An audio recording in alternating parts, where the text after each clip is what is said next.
Well, welcome to the 10th Annual Local Food Summit via virtual reality. Really, man, this is how we're doing it. I can't wait to see you all in person again. So, as you can imagine, being virtually illiterate with computers, I haven't done much this year, and a great team has evolved after last year's conference. And I just want to give a big thank you to Natalie and Nicole for organizing this whole event, for helping get the speakers together, just for being there to make this happen. We certainly wouldn't be doing it without them. And we also have to give a big thank you to Niles, my good friend Niles, for keeping the website going, which is a way that everybody is staying connected. Natalie Smothers is putting out the newsletter for us, and that was really great. And then Krista Schroenbrock for all of the graphics and the digital process, all that stuff that I don't know anything about. Yeah. So we really appreciate everybody's help, and of course all of our sponsors and all of the people that are trying to make this local food a reality. Yeah. So thanks again for coming. And I just want to say that local organic farming and food and all this stuff is going to save the world. We're going to do this. This is what we're going to do.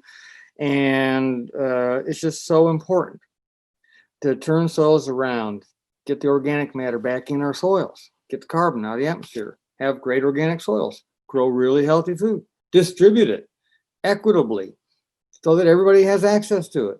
And that we, have this regenerative agriculture, which we'll be talking about this in a week. And we're going to talk about food justice, trying to get this food to everybody. And then we want to talk about cooperatives and how we can do this cooperatively so that everybody gains, and it's like really cool.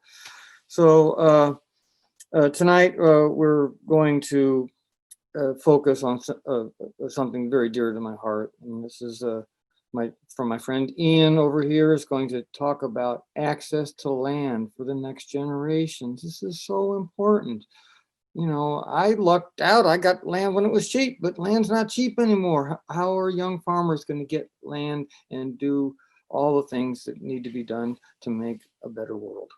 So really, without further ado, I'd love to introduce Ian McSweeney from the Agrarian Trust, bringing some of that work right here into Tennessee.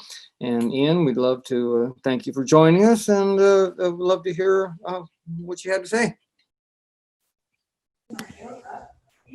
Sounds great. So thank you for having me.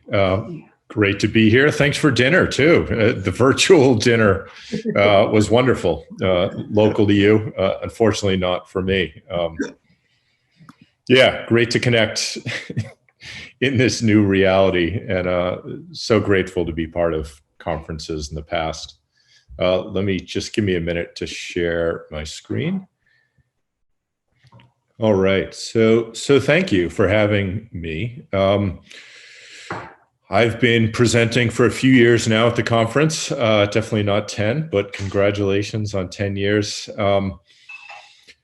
Wanted to reflect for a minute, given where we are, the impending presidential election and the compelling call to vote, and to bring forward the reality that we all have the choice to vote daily with our dollars and our choices. And if we really want a localized, regenerative, food-producing economy that sustains us and the land and our communities, we have the choice every day of where we spend our dollars, the choices we make. And really what I'm going to talk to you about is tied to those choices in many ways. That the first conference I came to, I shared a project that I'd done in a prior role, running a foundation. And during that time, I brought together many communities to raise small donations to bring about transition in land ownership and land conservation, focus on farmland. And I shared a project or several projects at that point in time. And really those were influential in this model that I'm about to share with you today. And that the ability to engage in this work and the ability to make a difference is all of our choices, and it's a daily choice. And really, the work we're engaging in is critically needed for our future in many ways. So I was going to walk through the Agrarian Trust briefly, overview of the Agrarian Commons, and then give kind of specific examples to a recent project, farm project we just completed, and a project we're engaged in and that is very close to home and many of your hearts and our hearts as well. And at the end, I'll leave 10 minutes or so for questions. And those who have questions, please just add them to the comments and I'll pick them up at the end. So really, everything we do on to, with, and from the land. So agriculture, regenerative stewardship, food production, living, touching, connecting with the earth depends upon ownership, tenure, and equity to the ground. And right, there's limited amount of farmland and the prices continue to go up, and access, tenure, ownership to farmland becomes more difficult for future generations, and equity becomes less obtainable for many. So addressing farmland ownership, farmland tenure, and farmland equity is really center to all of this work that I'm going to share with you. So we are Agrarian Trust. We're a national land trust, a newer national land trust focused on farmland and focused on ownership, equity, tenure, like I mentioned, framed around these principles shared here. I am going to go somewhat fast. Some of these slides have a fair amount of text, but I'm happy to share them after, and this is also being recorded. Our work is focused in kind of 4 initiative areas: the Agrarian Commons, which I'll talk to you about tonight, Faith Lands, Agrarian Legal Support, and Our Land Symposium. There's more about each on our website, and others on our team who can share more if you're interested. And really, the need to address ownership, tenure, and equity is so critical, and so critical within our food system for a number of reasons. The realities of who gets to own, who has access to farmland, the realities of who is farming presently, and the pressures they face are crisis, if not collapse, is what we're faced with now. And at the same time, we're in a climate collapse that's before us and many other things. So, a solution tied to land must center that work in ownership, equity, and tenure for farmers and agrarians. And there's pressures across the country. Much of it is development-wise, much of it is weather-wise. This map indicates the darker red is where there's high development and loss of farmland.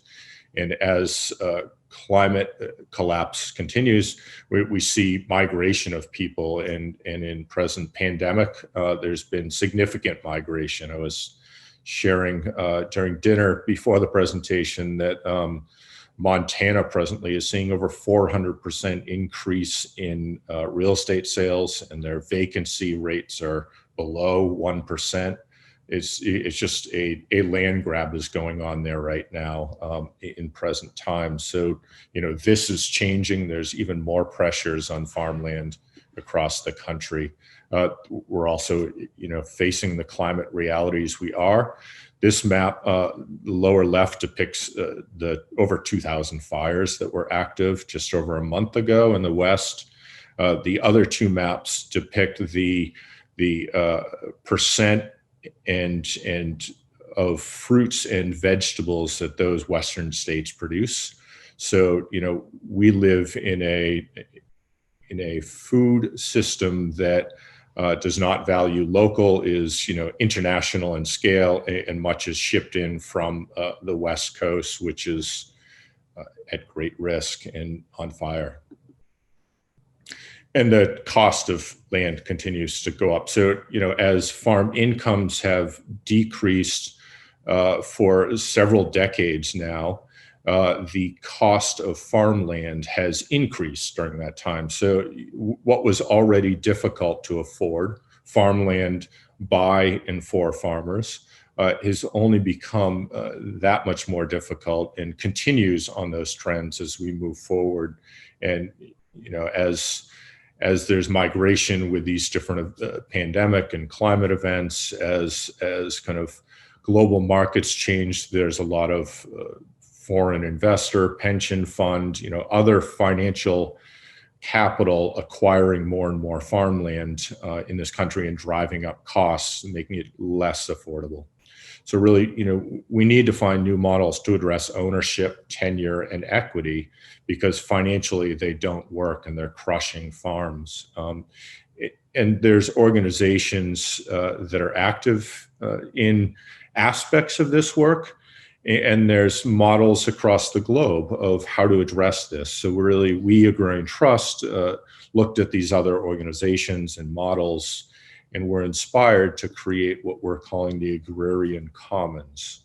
And the Agrarian Commons is multiple local community-centered nonprofit landholding entities that are connected to us, the National Agrarian Trust, but are centered on farmers and local community stakeholders, as this illustration depicts. So that a third of the board is leaseholding farmers whose farms are held in that commons. A third of the board is community stakeholders from the community by which that commons is part of.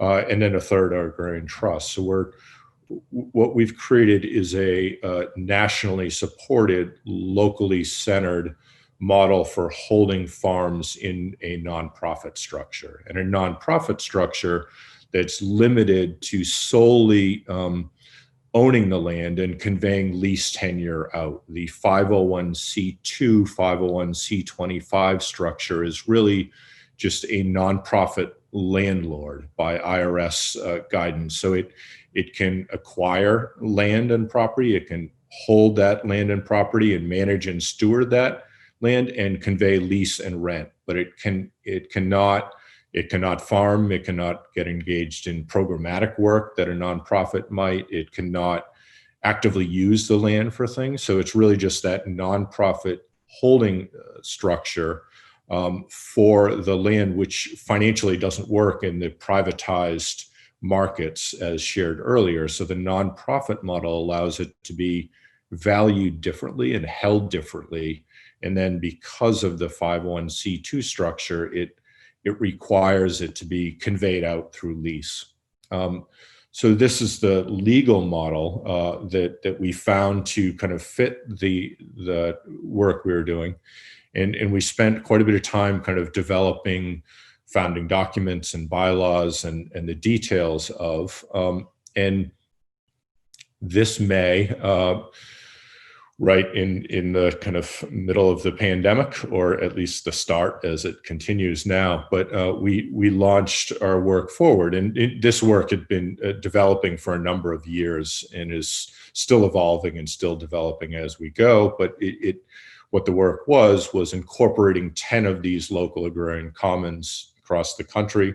These have local boards, as I described, and they're engaged with 14 farm projects, and there's been several added kind of since May that were in process, but just were not ready to be kind of publicly launched in May. But so as you can see, this is kind of the launch of the work, and now our work is really moving forward to move those farms into this ownership structure.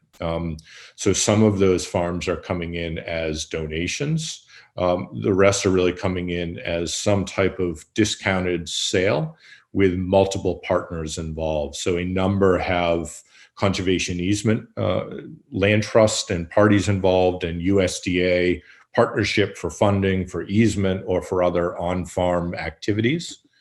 And many have localized partners to where they are. This is kind of indication of where the 10 are located.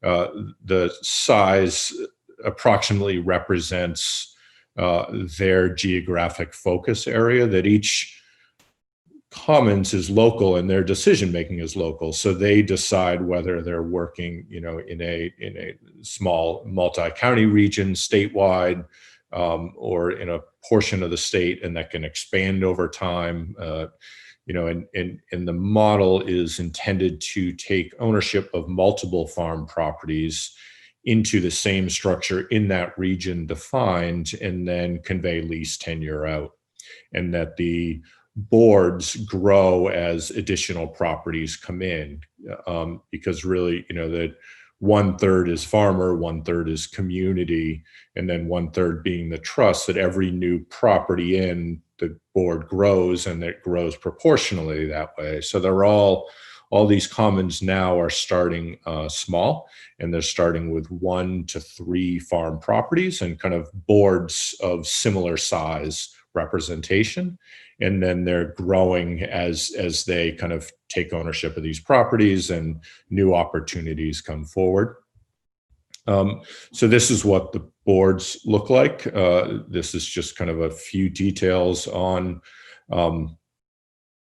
what they're involved in, and really, so the incorporation in May legally form these nonprofits. It's a 2-stage process to get to the 501c2 status. That is presently in process with IRS, and we're also moving forward with multiple farm properties and projects as indicated here during that time.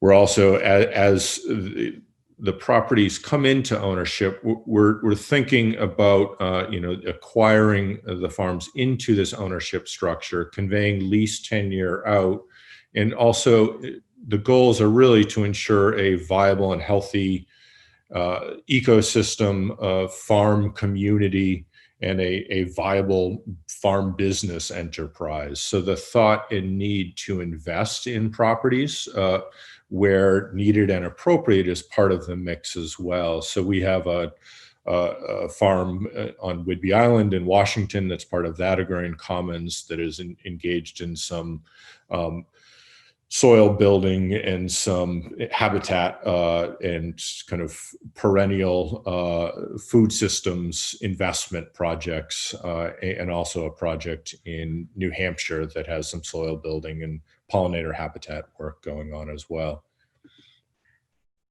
So in all this work, because of the structure that I described to you, it involves really 3 parties: Agrarian Trust, the national entity, each local agrarian commons, and then the farmer and the farm itself. And so there's some aspects of the model that are carried universally across the whole, from the trust across all commons to all farms.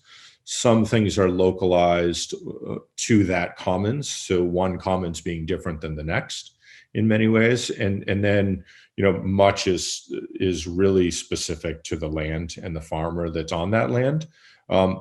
So given that structure, the bylaws and the lease and the articles of incorporation and the founding documents involved define certain kind of principles and standards that are carried forward. So the model as a whole holds certain priorities, and those are embedded in the documents created.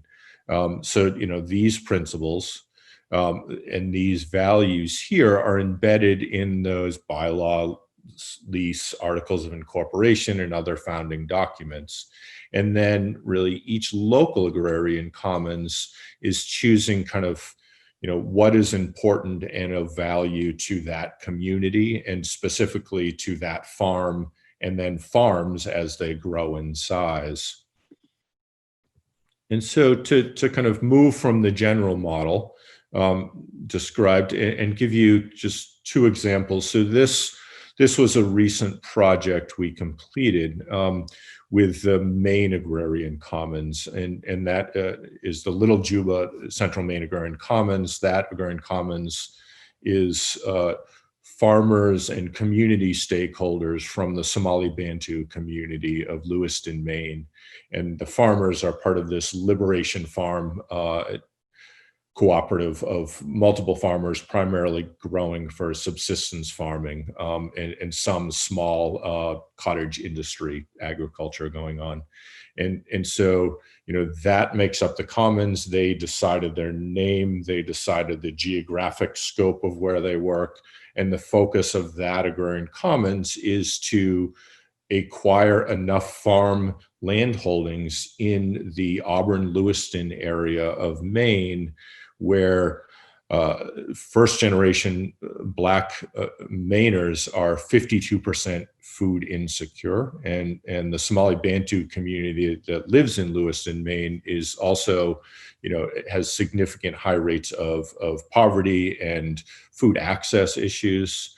And yet there's about 3,000 total Somali Bantu community members that live in Lewiston, Auburn, Maine. And this one project we completed, so we raised the capital, we acquired one farm that serves 200 families, right, and their direct communities. So, with multiple farms over time, this could really address the food security and food sovereignty needs of this community in Lewiston, Maine. And so, we were able to, the end of June of this year, launched a crowdsource fundraiser for this project.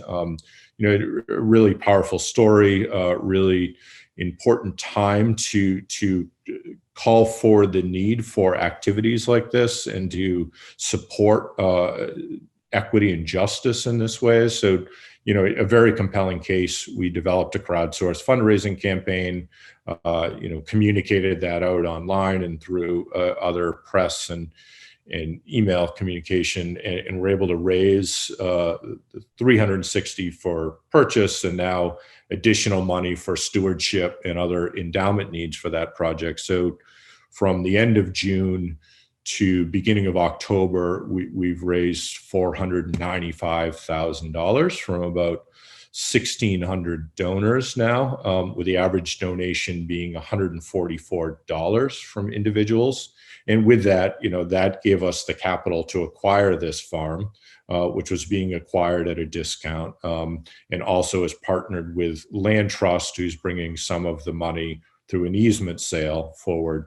But, so this is a project we just completed. This is the work of Maine Agrarian Commons, and that one farm seeds future work for them.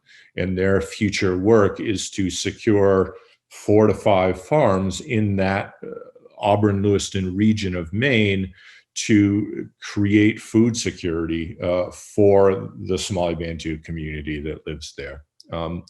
So shifting now to more local reality, and a project we've been engaged in and is in process moving forward, and that there's kind of multiple aspects to this, is Windy Acres Farm in Orlinda, Tennessee, and this is a project that it's really been a deep honor to engage with the Ferris family, to sit at this conference in years past, with you, Jeff, on one side and Alfred on the other side, in discussing kind of the issues I framed earlier and the realities of the inability for next generation farmers to get tenure on land to carry forward farming, and the realities that the real desire to create legacy and carry forward the stewardship and agriculture of a passion of life of a generation, and trying to find ways to do that. And that was as we were developing this model, and this model addresses those needs in many ways, along with kind of other aspects involved. So just to do a little framing, I appreciate that many on this are probably very familiar with the farm. and obviously more local than I to the region, but a really important organic farm within close proximity to Nashville in Kentucky. Also right next to a school. So important in these times and going forward to think about how next generations are connecting to the land, to the food that sustains us, and to really education and life connected to agriculture as we become more and more connected to the screens we're all on now. Many kids are in complete online school right now and lack ability to connect with the land and each other. And so thinking about, farms that are next to, connected to, have potential to collaborate with schools, with other education is something that was on a prior slide that a number of the farms were involved in are right next door or walking distance to school. And so this is a 470 acre organic grain farm that's been, in beautiful long-term rotational stewardship of the ground over time. This is a farm that has been conserved in part in years past, is in the process of completely being conserved to protect the land. Really important farmland soils that have been stewarded in organic agriculture for a generation, and really for as I think in many ways and hear the realities of the time and the call for that we have a limited number of growing seasons left on this earth, less than 5 decades left of fertile farmland soils in many parts of this world. To look at farms that have held for a generation or multi-generations of building soil and building ecosystem and stewarding the earth and knowing that, they are the salvation. Those soils are what will sustain us and will sustain so many more as infertile soils, as climate, as migration happens, that these examples of health in agriculture and soil and community hold so much promise for the present and need really for the future. And so this farm is conserved. It is also really well thought out in potential future growth in building areas. This is just a portion, the southern portion of the farm, but highlighting the kind of future building areas and present building areas, and similar is structured on the rest of the land as well, knowing that the need for these type of farms, the need for us all to think about stewarding the earth, growing healthy organic food that we can make accessible and equitable to all, and to think about multiple farm enterprises that are building and connected to community in many ways. We really need to think about, bringing more people to the earth, more farmers, smaller scale, growing food, connected more locally to our communities. And so as times change, the need to evolve farms happens as well. And so to really be flexible in design of the conservation easement and planning is something that has really been part of the process with Windy Acres well before we were involved, and carrying forward and now as it is a project that's moving forward to come into the Agrarian Commons. So part of Windy Acres that we want to move forward towards the end of this year is a similar fundraise effort for some of the money needed. That, part of the value of these crowdsourced fundraisers that I shared that we did with the main Agrarian Commons is engaging people in community and telling important stories and connecting us all to the land in a way that we're so disconnected now. So the need to really, across the commons, have components of the projects, or in some cases all of the projects, be a really community engaged crowdsourced fundraise that we carry forward to raise capital, but really raise awareness and connect people with the farm is really important to the model of what we're doing. For many ways, it helped us raise capital for this Liberation Farm in Maine. They have received significant other support in capital in new sales contracts. We're in the online world now with this Zoom conference, so to frame their social media as a growth spectrum. They had about 500 followers on Facebook and another maybe 1,000 across other platforms. They now have 10,000 plus followers in social media who are, interested in what they're doing, and some are becoming customers and they're supporting in other ways. So this type of work is really growing and engaging communities in the farms, as well as kind of raising capital to move the land into these models. So Windy Acres, as I mentioned before, just has so many opportunities and attributes to kind of call forward as important for community-centered agriculture. It also has needs, the need for more people on the land, more farming enterprises.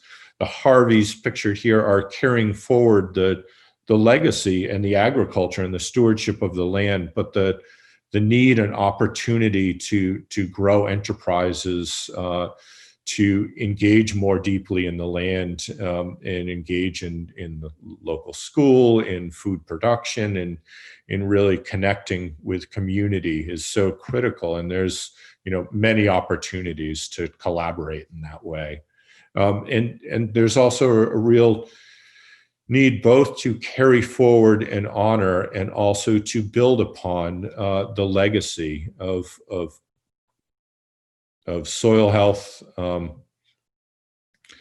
of habitat diversity, of the activities on the ground for us to move forward in a way that regenerates the life and sustains us going forward. The need to think about the way we steward, care for, and actively farm our lands, and reinvest carbon in the soil, and replant trees, and bring about perennial agriculture is so critical. So the needs and opportunities to engage in that type of work is called forward to many. And really, we see this model, the Agrarian Commons, as providing opportunity for so much more, in that it's addressing that ownership, equity, and tenure piece, focused on the financial burdens and the crippling realities that exist, in a way that farmers can farm the land, others can steward the soils and the ecosystem, and they can be assured they have secure, equitable tenure on the land to carry forward, and they're not run out of business by the costs, as was mentioned in the earlier slide. That really, the reality is 37 mid-sized farms a day close in this country. Just to call for that stat that was earlier, that's from 2012 to present, according to USDA, 37 mid-sized farms. And mid-sized farms are the farms that feed us. They're the farms that we connect with. They're the farms we might go to for a meal, or to buy food, or to connect with a farmer. And 37 a day are closing. So the need to think about how to regenerate and expand and support the farms that exist is important, and the need to remove that financial barrier to make it possible for, as I mentioned, farmers to farm, and those agrarians and stewards to reinvest in the land is so critical. So I wanted to stop there and see if there's questions. I appreciate it. I covered a lot in quick ground. I'm happy to get into, or back up into any aspect shared prior, or answer general questions going forward. But really grateful to share this, grateful to kind of spend this time together. And yeah, if there are questions, please put them in the chat, please. So question here. So what is the first step a landowner would take to secure the farmland? Or can you walk us through that story with Windy Acres? So to kind of use the presentation shared as a framing. So each commons is different in kind of its mission and those involved and the farms involved. And that frames kind of what formed the commons, but all commons are centered around either farmers needing secure farmland, or farmers with secure farmland and kind of a need for transition support, or a need for additional farmers on the land. So it takes the farmers, because this model is really centered on them. They're a third of the board. That's what guides the work. It's a land-centered model. So it takes the farmer. It takes a desire to kind of work in this model where this is a model where the farm is owned in the nonprofit. Farmer has 99-year lease tenure on the land. They can build equity and ownership in other ways, but they're not owning the land. The land is prohibited from ever being sold on the open market. It's prohibited from taking on debt, and it's held in this community nonprofit structure. So the farmer has to be kind of desiring and comfortable with that structure.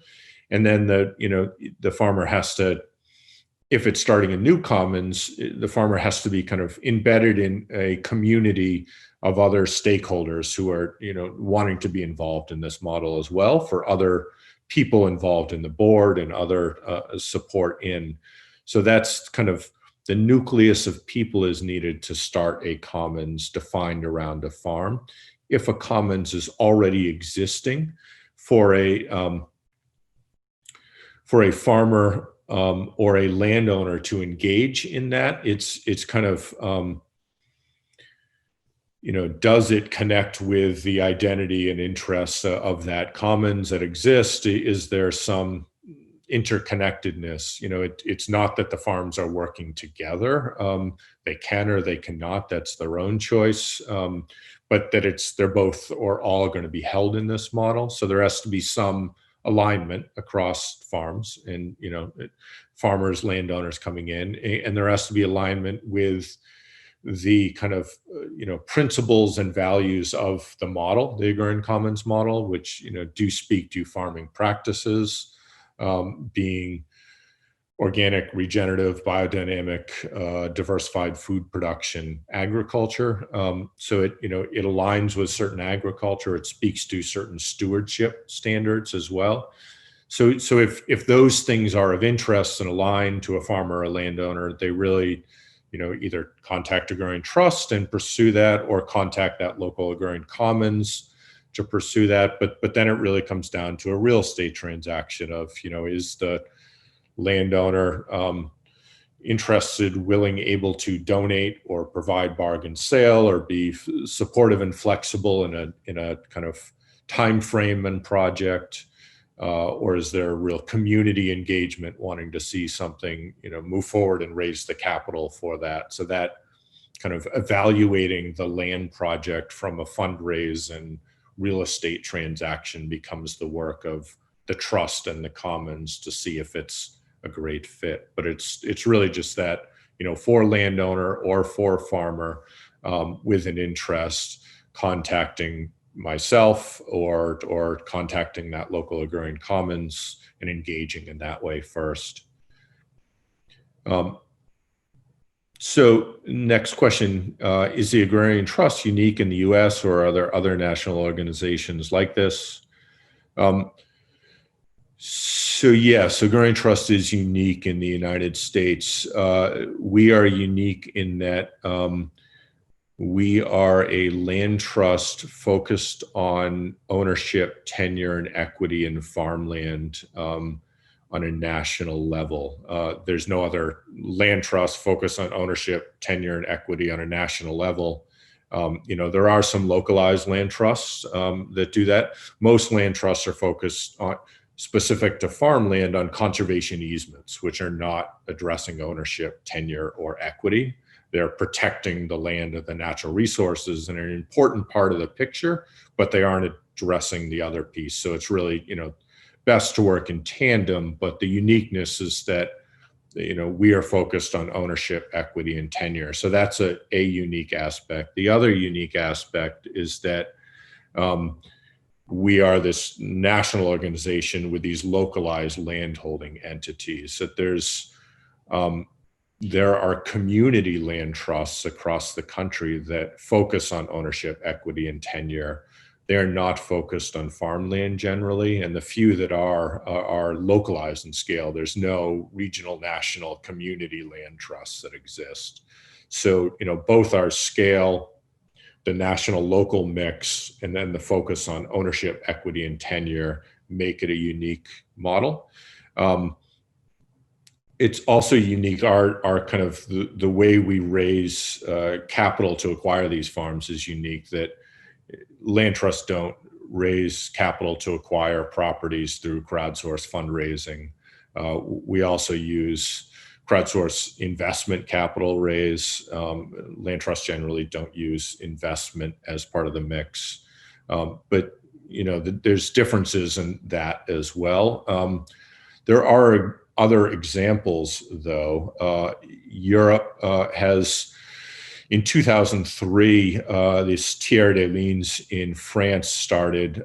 It's a national trust focused on creating localized landholding entities to focus on farmland ownership, stewardship, conveyance, and stipulating farming practices. They started in 2003. They now have over 180 farms and 20 local landholding entities, and they were the first in Europe in 2003. Since then, there's about 18 or 19 other similar structured type organizations, all focused on farmland in different countries in Europe. And the commons as a model exists throughout the world and has for hundreds of years. Our model of the commons is specific to the United States and the nonprofit structure and the privatized landholding structures we have. So, commons from one country to the next looks quite different because of the legal structures of land ownership, but there's many examples of commons throughout the world.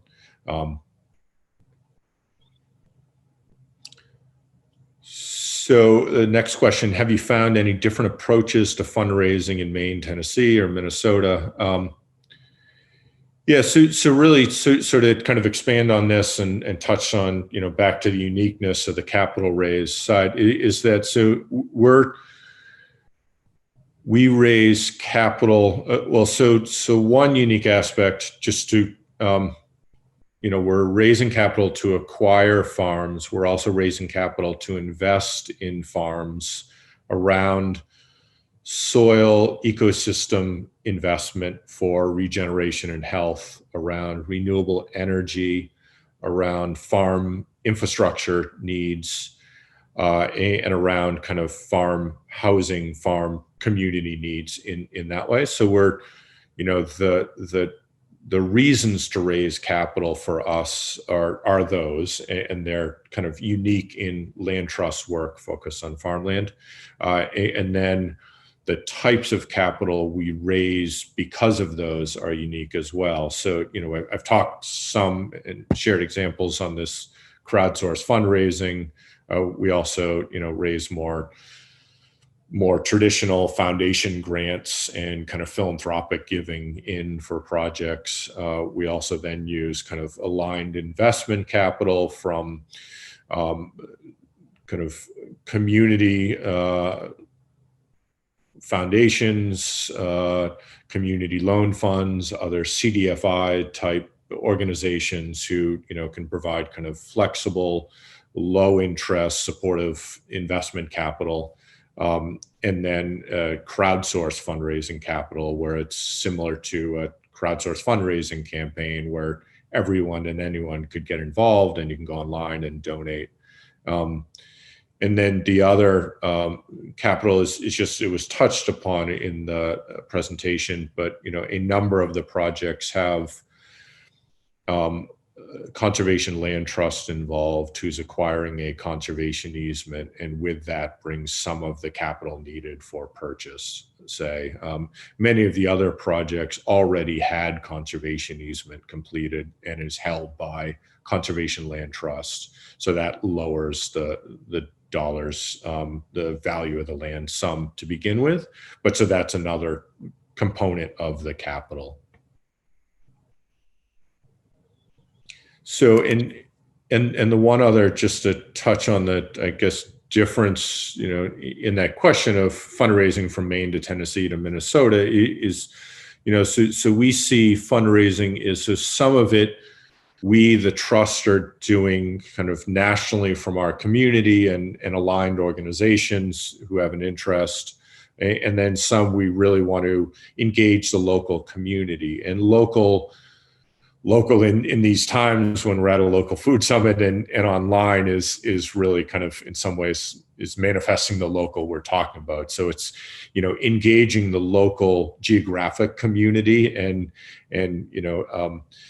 getting their support, engaging them in the story, and kind of raising awareness of the project. And it's also just engaging locally online, which turns into people from all over that, with the main project just completed, of the individual donations it's shared on that slide, but about a little over 60% were in Maine. The rest were outside of Maine. We had about 25 states represented in giving. I think it was 3 or 4 other countries represented in giving as well. That, it was a local crowdsourced fundraising campaign, but it's online, so it attracts a broader audience in many ways. Hey, Ian, sorry to interrupt, but you have a handful of questions in the chat box. Oh, okay. All right. Let me switch over. So I see one more here, and then I'll jump over to the other. I'm a young farmer with training but limited capital, and I come to you. What help can you provide me? So yeah, that really, that's the, equity in the model. Is there's several different kind of types of equity we see. The kind of financial equity that this question gets at is that, exiting farmers need to be able to transfer and exit their property with enough capital to continue to live and retire and carry forward their life. So, we do have some farm donations, but not, those are for people who are able to donate. Others who are able to sell, that's the project there. So the equity for the exiting landowner farmer is critically important. And then equity for the incoming farmer, that, it's unaffordable to acquire farmland in much of this country if your way to afford that farmland is farming. So with that reality, the cost of land in the marketplace doesn't work. Affording market-based debt on land doesn't work if you're farming on farmland.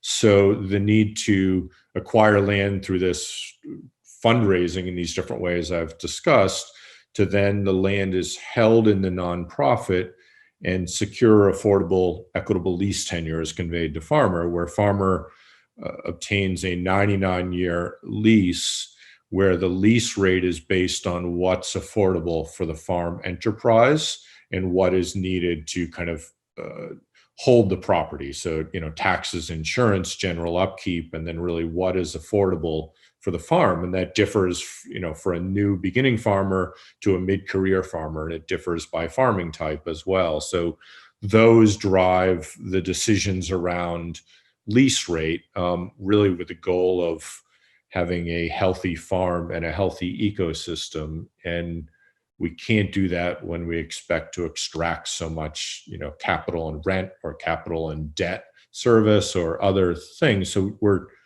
really financially creating an equitable structure that makes it possible for next generation farmers to get on and hold secure tenure to land. So let me switch over now. Okay, sorry. So there was 2 boxes, so I was focused on one, but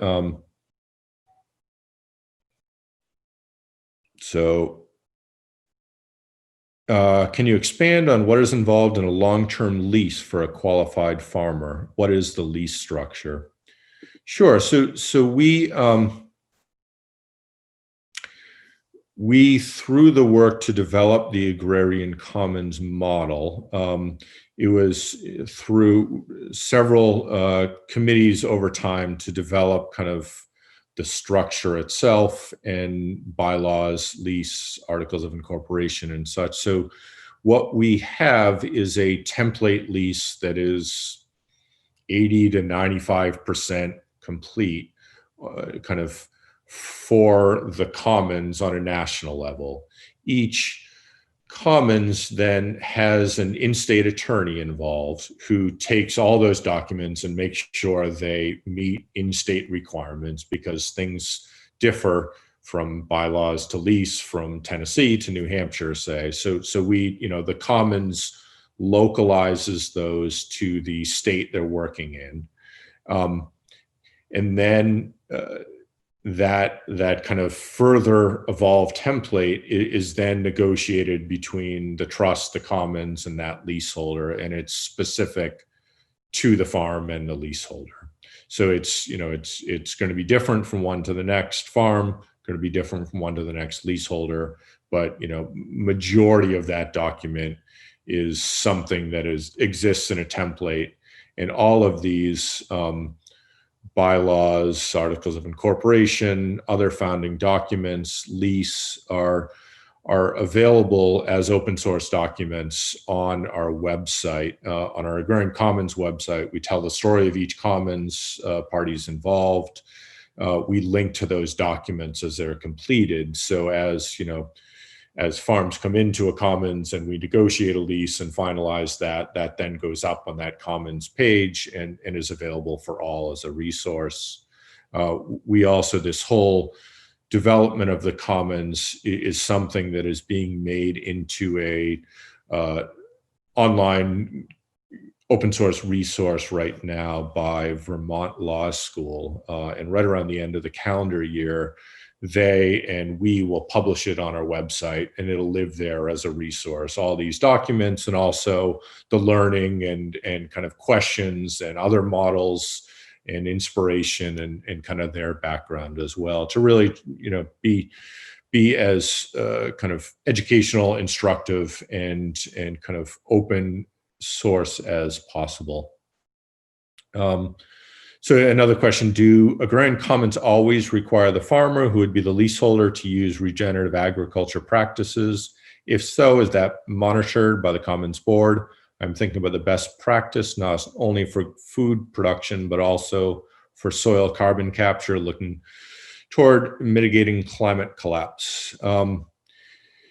Yeah, so the farming practices and stewardship standards are built into the lease, and they're built into the bylaws of the commons, kind of their different roles in that. And then they're further defined by the farmer and the commons specific to that property. The requirement is the commons is monitoring those, reporting them to the trust. The model of a commons in and of itself believes that we as a community can manage our resources ourselves. We can self-enforce and self-share and collectively care for and steward those resources.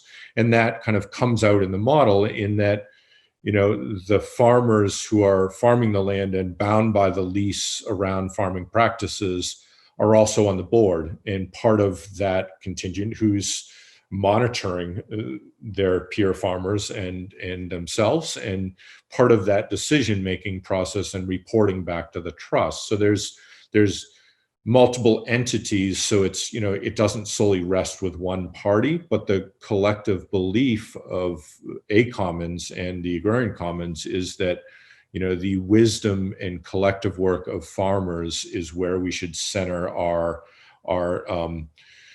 prescription of how farming takes place, our kind of eyes and ears and mind of yearly understanding of soils and weather and practices on the ground and how that manifests. So, much of that is farmer driven. At the same time, like we are in partnership with several kind of national organization and partners thinking about ways to kind of monitor the soil health and ecosystem services in a way that ensures, a certain baseline is ensured and kind of carried forward and is something that, we can require of all. So there's different levels of kind of stewardship and monitoring involved, but it's all really centered on and led by the farmers involved. And much of, we're working with multiple different farms. Some are exiting farmers who have had a career that really inspires and guides the work. Some are mid-career who are carrying forward that. And then there's beginning farmers who are aspiring into, but the kind of generational wisdom and examples also helps frame that process for us.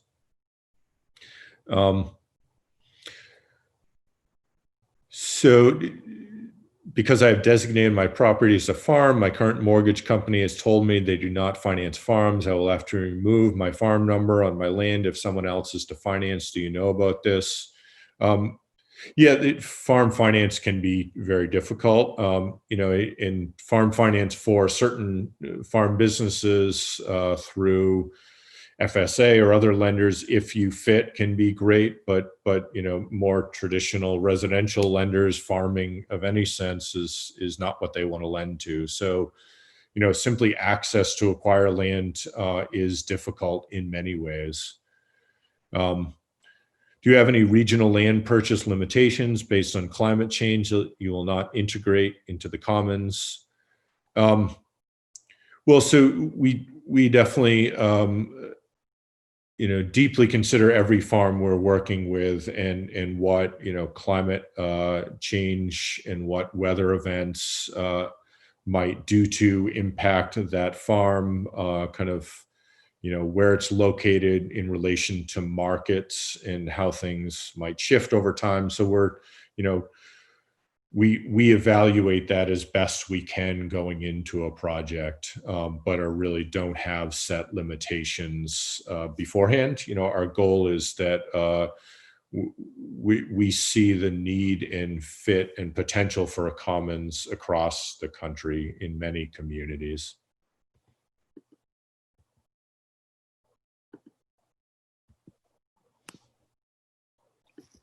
So, and I think we're at time now. I'm happy to answer more questions if people want, but Well, I'm not sure, of course, how this goes, but looks like I'm back on too. Ian, thank you so much for all that, giving us a lot of food for thought.